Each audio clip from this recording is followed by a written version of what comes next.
So yesterday we started the topic that is the most important topic of your syllabus, and that is the Python pandas. Okay. So we have covered the definitions, and after that I told you the uh, working of series and data frame. तो we have covered series की series किस तरह से बनती है, series list से कैसे बनेगी, सीरीज आपका डिक्शनरी से कैसे बनती है, वो आपको मैं कल बता चुका हूँ। एक बार कल वाली वीडियो मैंने डाल दी, उसको देख लीजिएगा।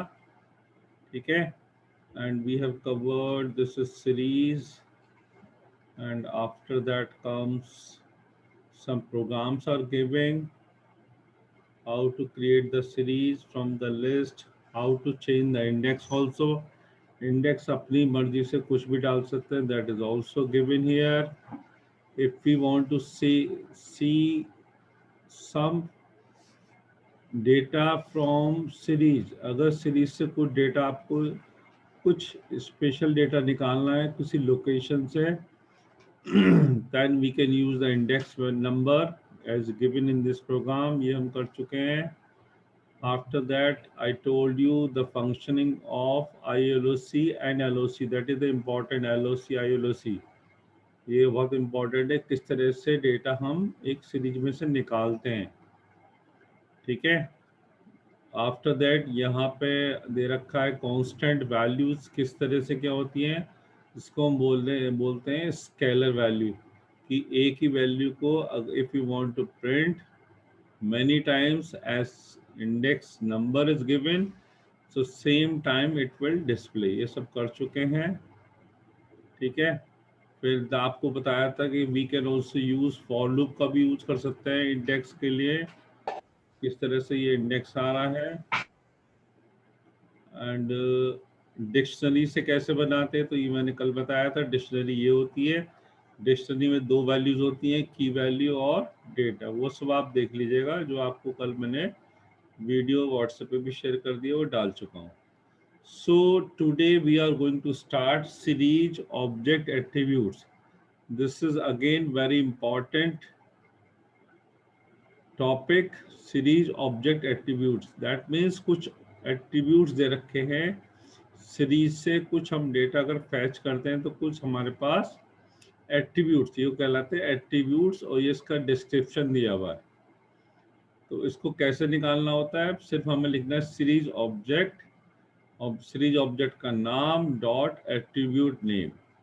तो पहला आपका सीरीज डॉट इंडेक्स, ये आपका इंडेक्स वैल्यू अगर हमें देखनी है तो ये तब ये काम करेगा, अगर आपको वैल्यूज देखनी है तब ये काम करेगा। अगर आपको डेटा टाइप देखना है सीरीज का तो डी टाइप लगाएंगे। इसके मैंने क्वेश्चन भी दे रखे हैं आपको एग्जाम में कि ये सब कैसे यूज होगा। शेप से क्या होता है, ये series n byte n dim, इसको प्रोग्राम की हेल्प से समझते हैं तो ज़्यादा आपको क्लियर हो जाएगा। ठीक है। आइटम साइज, चलो मैं एक बार क्लियर कर देता हूँ। सीरीज डॉट इंडेक्स का मतलब क्या है, अगर आपको इंडेक्स वैल्यू देखनी है केवल, ठीक है, तो आप सीरीज डॉट इंडेक्स का यूज कर सकते हैं। अगर आपको वैल्यू देखनी है केवल, तो आप यूज करेंगे सीरीज डॉट वैल्यूज। अगर डेटा टाइप देखना है तो आप यूज करेंगे series dot D type. D type बोले तो data type. Series dot shape मतलब जो आपका सीरीज बनी हुई उसकी शेप क्या है। ठीक है। एन बाइट्स, कितना बाइट्स वो कंज्यूम कर रहा है जो डेटा आप यूज कर रहे हो। एंडिम मतलब डायमेंशनल, अभी तो केवल सीरीज में तो वन डायमेंशनल आएगा, बट जब आप डेटा फ्रेम करेंगे और ये वाला फंक्शन लगाएंगे तो आपको मल्टीपल डायमेंशन भी वो दिखाएगा। इसके बाद सीरीज डॉट साइज की साइज आपको देखना है सीरीज का। उसके बाद आइटम साइज, आइटम का साइज देखना है। हैज नेंस, हैज नेंस का मतलब क्या है, if you want to check कोई वैल्यू हमारी मिसिंग है या नहीं है, तो वहाँ पे आप यूज़ करेंगे सीरीज डॉट हैज नेंस। इसका प्रोग्राम मैंने ऑलरेडी आपको करा चुका हूँ, आप वीडियो पे देख लीजिएगा।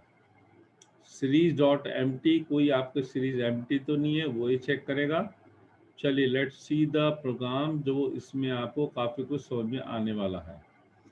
ये प्रोग्राम दे रखा है, ये हमारा रेंज है 1 से लेके 15 इन द इंटरवल ऑफ 3। तो इस पे वैल्यू किस तरह से आने वाली है, 1 3 6, मतलब 3 के इंटरवल पे आपकी वैल्यूज एक आ जाएंगी। और इंडेक्स को इसने बनाया है for x in A B C D. That means क्या होगा, 5 इंडेक्स आपके बन के आ जाएंगे ए बी सी डी करके। ये फॉर का लूप चलाया हुआ। अब अगर हमें इंडेक्स देखना है केवल कि इंडेक्स में कौन कौन से इंडेक्स का नाम क्या है, तो सिंपली यहाँ सीरीज का ऑब्जेक्ट क्या है, that is the S. This is the series का ऑब्जेक्ट, ये दे रखा है एस दिया हुआ, तो मैं लिखूंगा एस डॉट इंडेक्स। तो now you can see the value A B C D E is displayed here. केवल इंडेक्स के नाम इसने आपको दिखा दिए हैं। और डेटा टाइप्स का क्या होगा, ऑब्जेक्ट होगा। अगर मुझे वैल्यूज देखनी है तो मैं लिखूंगा सीरीज का ऑब्जेक्ट का नाम, वो हमारा एस है डॉट वैल्यूज। तो आपको ये 4 वैल्यू दिखाएगा। अब मैं देखता हूँ एस डॉट शेप। शेप से क्या होता है, क्या शेप है हमारा। अभी तो केवल आपको 1 डायमेंशनल कर रहे हो तो आपको ये 5 कॉमा दिखा रहा है। अगर आपका डेटा फ्रेम होता तो यहाँ दूसरी वैल्यू भी आपको वो दिखा रहा होता। ठीक है, अभी हमारी क्या है 1 2 3 4 5 वैल्यूज हैं, तो 5 वैल्यू दिखा दी, 5 comma. S dot size, size भी सेम ही आएगा क्योंकि हमारा कितनी वैल्यू, साइज क्या है इसका 5 ही है। एन बाइट्स, एन बाइट्स बोले तो कितना बाइट्स उसने कंज्यूम किए हैं। ठीक है, तो हमारे यहाँ 5 वैल्यूज हैं, वो भी न्यूमेरिक टाइप की है। तो डोंट फॉरगेट कि एक जो आपका न्यूमेरिक वैल्यू होती है दैट टेक द 8 बाइट, वो आपका 8 बाइट लेती है। टोटल आपके 5 है यहाँ पे, तो यहाँ पे आपको इन्हें 8 5 जा 40 आपको डिस्प्ले कर दिया है। एंड डिम से क्या होता है, डायमेंशन देखते हैं। अभी आपका 1 डायमेंशन है तो आपको ये 1 दिखा रहा है। आइटम साइज क्या है, तो आइटम का साइज आपको इसने यहाँ बता दिया 8। सिर्फ आपको ये पता होना चाहिए कि फंक्शन क्या होता है, साइज कैसे देखते हैं, इंडेक्स वैल्यू कैसे देखते हैं, या वैल्यू देखनी है या आपको कोई वैल्यू चेक करनी है। वैल्यू चेक करने के लिए क्या ऑप्शन है यहाँ पे, हैश नेम्स। इसका एक मैंने अच्छा सा प्रोग्राम कराया है, उसको देख लीजिएगा। चलिए, अब नेक्स्ट प्रोग्राम में हमारा head and tail. This is again very important, head and tail. Series head function in a series which fetches first and from a pandas object. By default, it gave us the top 5 rows of data in the series. अगर हम head की बात करें तो head में हम अगर कुछ भी नहीं डिफाइन करते, हेड का मतलब टॉप, तो अगर कुछ भी नहीं डिफाइन करेंगे तो ये बाय डिफॉल्ट आपको 5 रोज दिखाता है।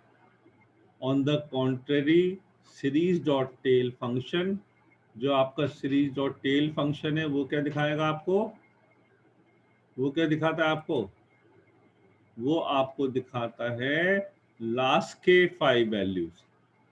ठीक है, वो आपको दिखाता है लास्ट के 5 वैल्यूज। टेल आपको लास्ट के 5 वैल्यू दिखाएगा, और हेड आपका क्या दिखाता है, फर्स्ट 5। बट अकॉर्डिंग टू, अगर आपने कुछ नंबर दिया है तो उसके अकॉर्डिंग ये वैल्यू आपको दिखा देगा टेल। ये आपका टेल हो गया। अब इसको एक प्रोग्राम से देख लेते हैं। देखिए प्रोग्राम, यहाँ पे आपने इम्पोर्ट पांडा किया, यहाँ पे ये वैल्यू दे रखी है 10 से लेके 50 तक, 5 वैल्यूज हैं टोटल। इंडेक्स हमने दे रखा ए बी सी डी ई, इसको हम प्रिंट कराते हैं तो सीरीज में, तो ये आपका आउटपुट आ जाएगा। दिस इज क्लियर, पहले भी क्या हुआ है। अब मैं लिखता हूँ यहाँ पे print series 1, that is the object name, ये ऑब्जेक्ट का नाम है, डॉट हेड 2। इसका मतलब हेड 2 बोले तो ये it will show the first 2 value from the top. Top से 2 वैल्यू दिखाएगा, तो सबसे स्टार्टिंग वैल्यू क्या है 10 और 20, तो आपने ये 10 20 इसने आपको दिखा दिया। ठीक है, यहाँ लिखा हुआ भी है देखो, बाय डिफॉल्ट अगर मैं केवल ये हेड लिखता और 2 नहीं लिखता, सो आपको ये फर्स्ट 5 वैल्यू, जो टॉप की 5 वैल्यूज है, वो ही दिखा रहा होता। अब यहाँ पे क्योंकि 5 वैल्यूज है तो सारी वैल्यू आ जाती, ठीक है। और अब मैंने लिखा series dot tail two, that means क्या, I want to display the two value from the bottom side, from the tail side, tail नीचे होती है ना, तो आपको ये दो साइड दो वैल्यू दिखाएगा नीचे से, ये आपका आ गई 40 और 50, ठीक है। तो अगर यहाँ पे if I omit two, it will show the मतलब आपसे लास्ट से 5 वैल्यू दिखाएगा। सो आपको क्लियर होना चाहिए हेड और टेल में क्या डिफरेंस है और क्या इसका फंक्शनिंग है, ठीक है। चलिए, कुछ ये मैथमेटिकल फंक्शन दे रखे हैं। अगर आप देखो तो ये क्वेश्चन आपका जो सीबीएसई का सैंपल पेपर आया है उसमें भी दे रखा है। यहाँ पे ये एक है एस है आपका सीरीज, ये S1 है और ये आपका S3 है। तीन आपको ये सीरीज दे रखी है। अगर S और S1 को आप प्लस करें तो यहाँ पे दिखा देगा S और S1 का टोटल, ये दिखा दिया आपको, ठीक है। S इंटू S1 से मैथमेटिकल फंक्शन है, कुछ नहीं है। तो इसको अगर मल्टीप्लाई करेंगे तो आपका ये आंसर दिखाएगा। इसको जोड़ेंगे S प्लस S3, ठीक है। तो आपको ये NaN वैल्यू दिखा रहा है। अब ये NaN वैल्यू क्यों दिखा रहा है, ये आपको मैं भी बताता हूँ क्या है इसका फंक्शन, ठीक है। S को डिवाइड करेंगे S1 से तो आपको ये दिखाएगा।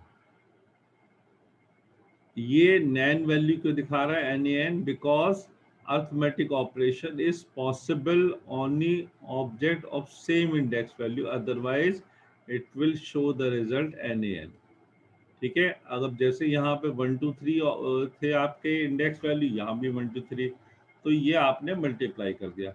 बट यहाँ पे 1 है, यहाँ पे 101 है, तो अर्थमेटिक ऑपरेशन आप लगाते हैं यहाँ पे तो वो सबको NaN डिक्लेयर कर देगा। दिस इज द इम्पोर्टेंट, इसको ध्यान देना आप। अगर आप इंडेक्स नंबर सेम है तो अर्थमेटिक फंक्शन लगा रहे हैं तो आपको कैलकुलेशन वो दिखाता है। अगर इंडेक्स वैल्यू आपका डिफरेंट है तो आपको NaN दिखाएगा। चलिए, उसके बाद आता है वेक्टर ऑपरेशन ऑन सीरीज, वही आपका सेम है यहाँ पर। अच्छा, ये आपका कोर्स में नहीं है, वेक्टर ऑपरेशन है ना, इसको छोड़ दीजिए। रिट्रीविंग वैल्यू कंडीशन, ये भी आपका कोर्स में नहीं है। कोई डिलीट करना है सीरीज, वो भी नहीं है, ठीक है। जो जो नहीं है मैं आपको बताता हुआ चलूंगा। अब आता है data frame, this is important topic, बहुत इंपॉर्टेंट टॉपिक है ये डेटा फ्रेम।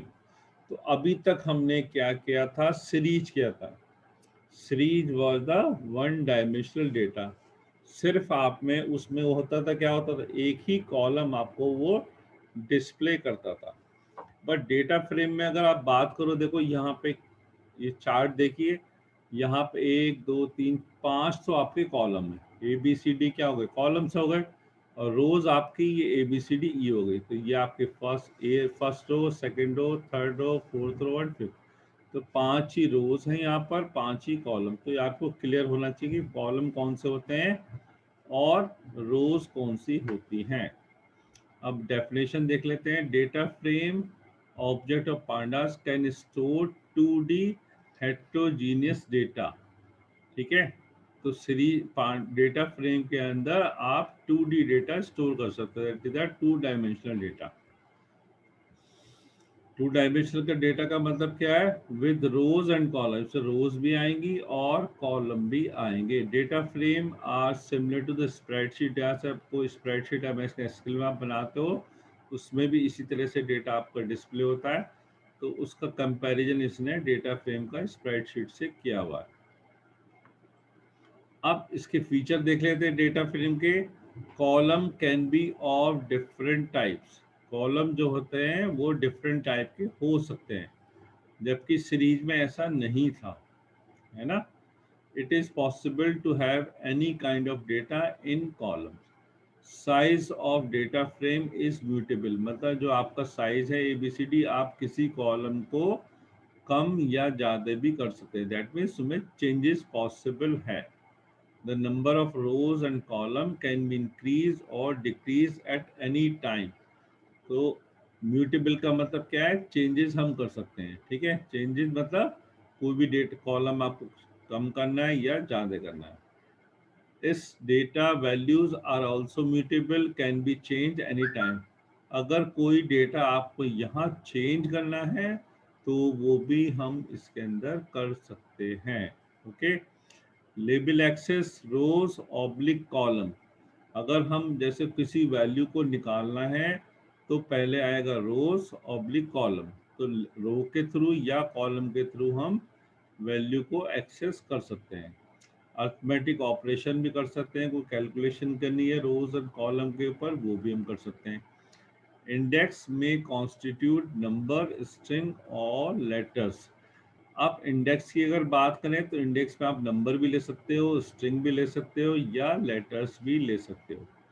अब डेटा फ्रेम हम किस किस तरीके से बना सकते हैं। Data can frame can be created with the following construct. List से भी बन सकता है डेटा फ्रेम, सीरीज से ही बन सकता है, और डिक्शनरी से भी बन सकता है, और नमपाई एरे से भी हम डेटा फ्रेम बना सकते हैं। फॉर एग्जांपल ये आपका डेटा फ्रेम दे रखा है, ये नेम है कॉलम, दूसरा मार्क्स है, और ये इसकी इंडेक्स वैल्यू है। The table represent the data of student with their marks.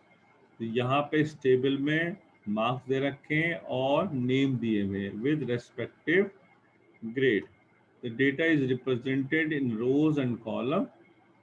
Each column represent an attribute like name, marks. हर एक जो आपका कॉलम है ये किसी स्पेशल एट्रीब्यूट से होगा, जैसे यहाँ पे नेम एट्रीब्यूट है और मार्क्स एट्रीब्यूट है, और ये आपको ग्रेड दिखाई दे रहे हैं।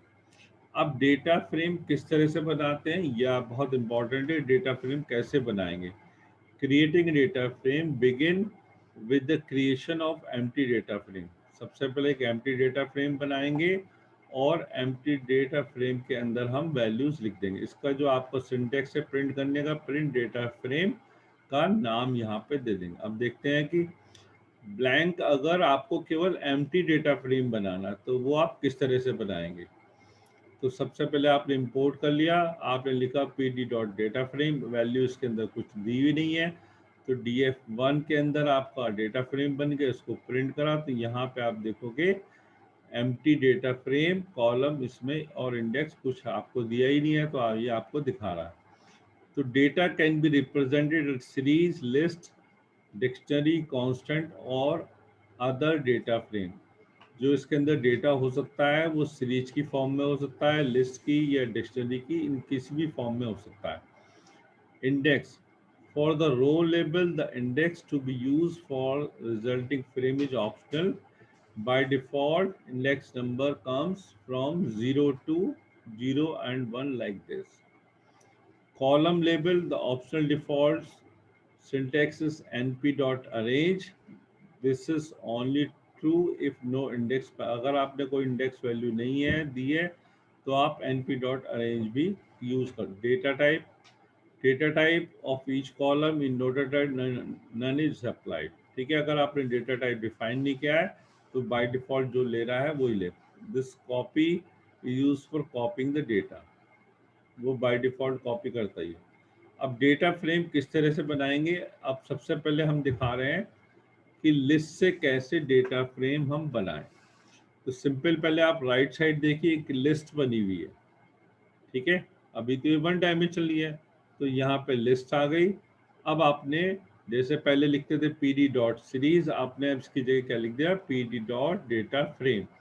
And be remember D data frame में D and F comes in the capital, rest will be in the small letters.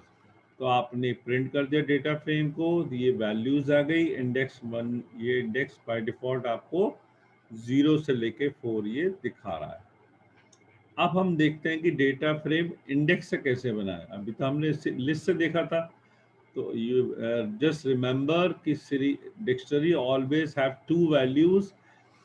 2 value आती है डिक्शनरी में, पहली वैल्यू कहलाती है कीज और दूसरी वैल्यू कहलाती है आपका डेटा। तो यहाँ पे आपने डिक्शनरी बनाई,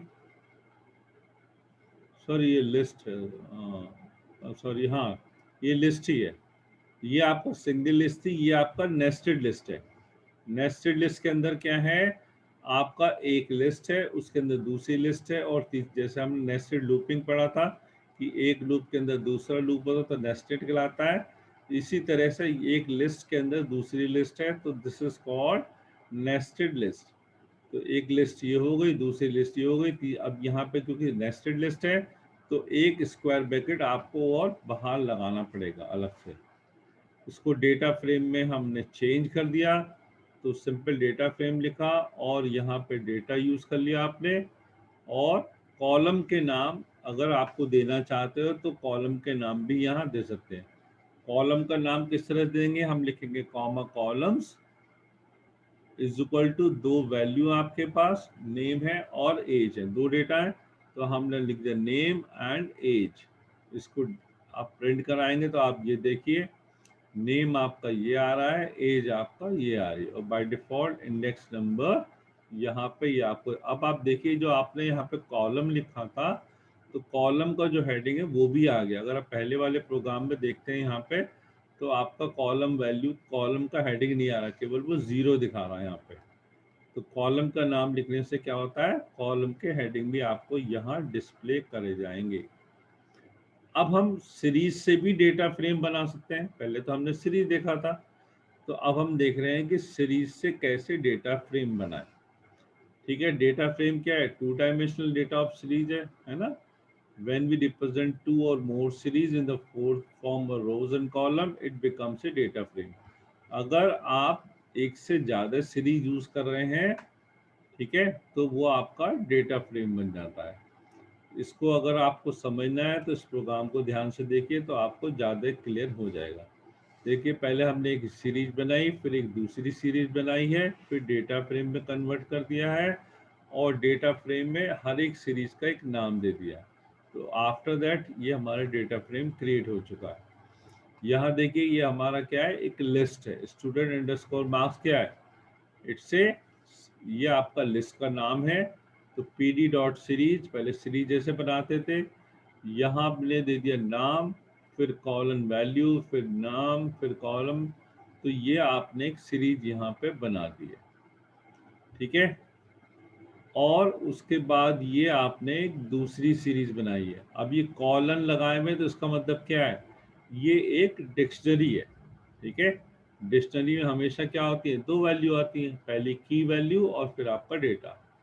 तो डिक्शनरी हमेशा क्या होती है, कर्ली ब्रैकेट से स्टार्ट होती है। आपका कर्ली ब्रैकेट है, ये की वैल्यू आ गई, ये मार्क्स आ गए इसके, और दूसरा में हमने दिया है वही सेम नाम है, और उनकी एज यहाँ पे मैंने दे रखी है। तो आपको इसी तरह इसी किताब से मैंने सारे प्रोग्राम कराए हैं।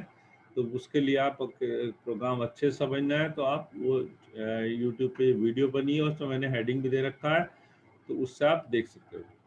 अब इसको डेटा फ्रेम कैसे बनाते हैं, सबसे पहले जो हमने ले रखा है लिस्ट का नाम, ये हमारा लिस्ट है, तो इस लिस्ट को हमने यहाँ पे एक ऑब्जेक्ट बना दिया, इसका कोई नाम देना पड़ेगा। जैसे मैंने यहाँ लिख दिया मार्क्स, और स्टूडेंट एज है आपका लिस्ट, उसको मैंने दे दिया यहाँ पे एज, ठीक है। तो दो आपके क्रिएट हो गए। अब मैं इसको, डेटा फ्रेम हमारा बन चुका है, इसको आप प्रिंट करेंगे तो आप देखें यहाँ पे जो आपका ये की वैल्यू थी वो तो बन गई है इंडेक्स, ये तो की वैल्यू है, और ये आपका डेटा होता है, क्योंकि डिक्शनरी में दो वैल्यू आती है। तो यहाँ पे अब मार्क्स आ गए, ये आपके एज आ गए। So this is the method how we can create the data frame with the help of series. दो सीरीज की हेल्प से आप डेटा फ्रेम बना सकते हैं। This is clear. उसके बाद आता है sorting data in data frame. जो यहाँ पे डेटा दे रखा था ये वाला, इसको अगर आपको अरेंज करना है आइदर इन असेंडिंग ऑर्डर और इन डिसेंडिंग ऑर्डर। शॉर्टिंग का मतलब क्या, डेटा को अरेंज करना असेंडिंग में या फिर डिसेंडिंग में। तो शॉर्ट के लिए हमारे पास क्या यूज करते हैं, शॉर्ट अंडरस्कोर वैल्यूज फंक्शन। तो ये फंक्शन हमारा क्या करता है, डेटा को शॉर्ट कर देता है। If you are not providing by default the data shall be sorted in ascending order, ठीक है। बाय डिफॉल्ट क्या होता है, असेंडिंग ऑर्डर में करता है, and it can be defined ascending true और अगर आपको डिसेंडिंग में चाहिए तो आपको लिखना पड़ेगा ascending is equal to false. ये प्रोग्राम देख लेते हैं, इस प्रोग्राम की हेल्प से किस तरह से डेटा हम शॉर्ट कर सकते हैं। तो ये आपका सीरीज हो गई, ये दूसरी एज हो गया, जैसे ऊपर वाला सेम प्रोग्राम है। यहाँ हमने डेटा फ्रेम बना के दिखा दिया, ये प्रिंट हो गया आपका। अब इसको हम शॉर्ट करना है, किस पे शॉर्ट करना है, सपोज हम मार्क्स पे शॉर्ट करना चाह रहे हैं, तो आप कैसे लिखोगे, प्रिंट और ये नाम आ गया आपका, उसके बाद लिखोगे dot short underscore values. Short underscore value ये आपका सिंटेक्स है जो आपको डेटा अरेंज कर देगा। अब ये किस पे करना है, मार्क्स पे करना है, तो हम लिखेंगे ब्रैकेट के अंदर बाई इक्वल मार्क्स। तो ये आपका मार्क्स के ऊपर डेटा शॉर्ट कर देगा। इसी तरह से अगर डिसेंडिंग ऑर्डर पे करना है तो यहाँ मेरे को लगाना पड़ेगा comma, ascending is equal to false. तो असेंडिंग फॉल्स हो जाएगा तो यहाँ पर डिसेंडिंग ऑर्डर में आ जाएगा। अब आप यहाँ देख सकते हो, ये आपका ओरिजिनल डेटा है और यहाँ मैंने मार्क्स करे हैं असेंडिंग ऑर्डर में। तो आप देखो पहले 67 आ गया, फिर 80 लाइक दिस, और यहाँ डिसेंडिंग ऑर्डर में किए हैं तो आपका 90 मैक्सिमम मार्क्स जो है पहले आ चुके हैं। So this is the way how to arrange ये sort the data in ascending और डिसेंडिंग ऑर्डर। ठीक है। Creating data from dictionary. अब डिक्शनरी हम इस तरह से भी बना सकते हैं, list of dictionaries can be passed as input data to create a data frame. ठीक है। डेटा फ्रेम बनाने के लिए आप लिस्ट ऑफ कई सारी डिक्शनरी भी ले सकते हैं। Dictionary keys are by default column name, जो की वैल्यू होती है उसको कॉलम नेम ले लेता है। यहाँ पे एक एग्जाम्पल आपको दे रखा है, ये आप देखिए, ये हमारा स्टूडेंट है, ये हमारा डिक्शनरी है। डिक्शनरी कर्ली ब्रैकेट से स्टार्ट हो रही है, पहले मैंने लिखा नेम और सारे नेम मैंने लिखा दिए। ठीक है। तो इस तरह से भी आप डिक्शनरी आप बना सकते हो। उसके बाद दूसरा एक नाम ले लिया मैंने, इंग्लिश। ये इंग्लिश के मार्क्स आ गए, फिर इकोनॉमिक्स के, फिर आईपी के, फिर अकाउंट्स के। तो आपका ये भी आप देख सकते हो कि डिक्शनरी से डेटा फ्रेम इस तरह भी आप बना सकते हो। ठीक है। अगर इसको हम सिंपल ऐसे प्रिंट करते हैं तो ये आपका आउटपुट आ जाता है। ठीक है। अब इसको डेटा फ्रेम में कन्वर्ट करना है तो सिंपल आप लिखना है pd dot data frame student. तो आपका ये डेटा फ्रेम यहाँ प्रिंट हो गया। ये देखिए आपका, ये आपके कॉलम्स आ गए। जो की वैल्यू थी आपकी वो आपके कॉलम के नाम के ऊपर आ गई, जैसे ये दिया हुआ है ना। यहाँ जो की वैल्यू थी ये जो आपने स्टार्टिंग में दे रखे वो आपका हेडिंग वाला काम करेगी। तो आपके एग्जाम में क्वेश्चन किस तरह से आ सकता है कि मैंने ये आउटपुट दे दिया, सिंपल सपोज करो मैंने ये आउटपुट दे रखी है और मैंने लिखा create a data frame for printing this type of output. इस तरह की आउटपुट को प्रिंट करने के लिए आपको एक डेटा फ्रेम बनाना है। Is that clear? तो यहाँ पे आपको क्या हुआ, ये सारे कॉलम्स हैं के हेडिंग है और ये आपके रोज आ गए। तो ये आपको फॉर्मेट दे रखा है, तो सिंपल आपको ये प्रोग्राम लिखना है, केवल छोटा सा ऊपर वाला प्रोग्राम लिखना है, ये नहीं लिखना है, ये तो सिर्फ आउटपुट है, ये लिखना है और ये आपको डेटा फ्रेम बनाना। तो इस तरह से ये आपका प्रोग्राम आएगा। ठीक है। इसी तरह से बोर्ड में भी आएगा और यहाँ पे भी मैंने इसी एग्जाम में आपको दिया है। Creating data frame by passing A list of dictionary. अब यहाँ पे हमने और बहुत सारी लिस्ट दे रखी है, तो इस तरह भी आप बना सकते हो। तो पहले मैंने की वैल्यू दी, फिर उसके मार्क्स आ गए, फिर दूसरी तीसरी, इस तरह से मैंने बहुत सारी वैल्यूज यहाँ पे दे रखी है। अब मैंने क्या लिखा, pd dot data frame new student. तो यहाँ पे आप देखो सारे हेडिंग ये आ गए हैं, उसके मार्क्स आ गए हैं, और जहाँ नंबर 1 पे वैल्यू मैंने प्रोवाइड नहीं करी है तो वहाँ पे इनने NaN दिखा दिया। जैसे यहाँ पे ठीक है, उसके बाद है हम, हाँ, डेटा फ्रेम से अगर कोई वैल्यू आपको कोई रिकॉर्ड फैच करना है, बाहर निकालना है, तो वो आप कर सकते हो। ये हमारी वही पुराना वाला प्रोग्राम है, ठीक है, सीरीज बनी हुई है ये। और यहाँ पे हम लिखते हैं पीडी डेटा फ्रेम, तो आपका प्रिंट हो गया। अगर डेटा फ्रेम फॉर स्टूडेंट्स तो आप DEF लिख दोगे तो ये आपका ये आउटपुट आ रही है, ठीक है। और एक प्रोग्राम ये दे रखा है, इसको आप समझ लीजिएगा। यहाँ पे मैंने इंडेक्स वैल्यू भी दे दी है। तो इंडेक्स वैल्यू देने के बाद क्या होगा, जो बाय डिफॉल्ट 0 1 2 आ रहा था, यहाँ पे इंडेक्स वैल्यू इस सीरीज वाइज के आ रही है, ठीक है। इंडेक्स कॉलम किस तरह से चेंज करेंगे ये आपका कोर्स में नहीं है। और इंडेक्स को रीसेट करना ये भी कोर्स में नहीं है। कॉलम का नाम रीनेम करना ये भी कोर्स में नहीं है, ठीक है, ये आपका कोर्स में नहीं है ना। Selecting A column from data frame, हाँ ये कोर्स में है, ठीक है। अगर आपको यहाँ पे द मेथड ऑफ सेलेक्टिंग और एक्सेसिंग, अगर आपको कोई पर्टिकुलर कॉलम प्रिंट कराना है, अगर आपको कोई पर्टिकुलर कॉलम प्रिंट कराना है, दैट मीन्स आपको सिर्फ वही कॉलम प्रिंट करना है जो आप चाह रहे हैं, ठीक है। तो उसके लिए हमने पहले यूज़ किया था LOC और ILOC, ठीक। तो आप यहाँ पे जैसे देखिए ये एज है सारी, ये टोटल है, ये अपडेटेड एज है। अब मुझे क्या करना है, टोटल पहले नहीं था, वो टोटल मुझे बनाना है। अब मुझे केवल टोटल प्रिंट करना है, तो सिंपल है, आपको DF लिखना है और कॉलम का नाम देना है। तो कॉलम का नाम जो भी दोगे उसके अकॉर्डिंग वो वही कॉलम आपको प्रिंट करके दे देगा। अब ये काम हम ILOC से भी यूज कर सकते हैं। ILOC की फुल फॉर्म क्या है, इंडेक्स लोकेशन।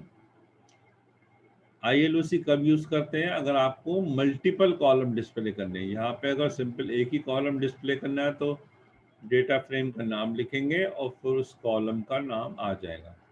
अगर आपको मल्टीपल कॉलम करनी है डिस्प्ले, तो आप कैसे लिखना पड़ेगा, आपको जो भी आपकी रिक्वायरमेंट है उसके अकॉर्डिंग आप दे सकते हो। For example, if you want to access the first and fourth column, first वाला कॉलम और फोर्थ वाला, ये आपका फर्स्ट वाला और फोर्थ वाला कॉलम आपको डिस्प्ले कराना है, तो आप कैसे लिखोगे ILOC को, यहाँ आप लिखोगे DF.ILOC, ठीक है। अब यहाँ पे स्टार्टिंग वैल्यू तो हमने कुछ दी नहीं है, तो हमने यहाँ लिख दिया 0,3, ठीक है। तो आपको ये 0 1 2 ये आपको दो कॉलम एज और टोटल आपको दिखा देगा ये, ठीक है। इस तरह से दूसरा एक दे रखा है यहाँ पे, डिलीटिंग ए कॉलम, ये कोर्स में नहीं है, आपका किस तरह से डिलीट करना, ठीक है। तो वो जो बता रहा हूँ वही केवल आपको पढ़ना है, जो आपको मैं बताता हुआ चल रहा हूँ। डिलीट आपको नहीं पढ़ना है, आइट्रेशन ये भी नहीं पढ़ना है, और ये भी छोड़ दीजिए, इसे भी नहीं करना है। बाइनरी ऑपरेशन भी आपको नहीं करना है, और मैचिंग ये भी नहीं करना है आपको।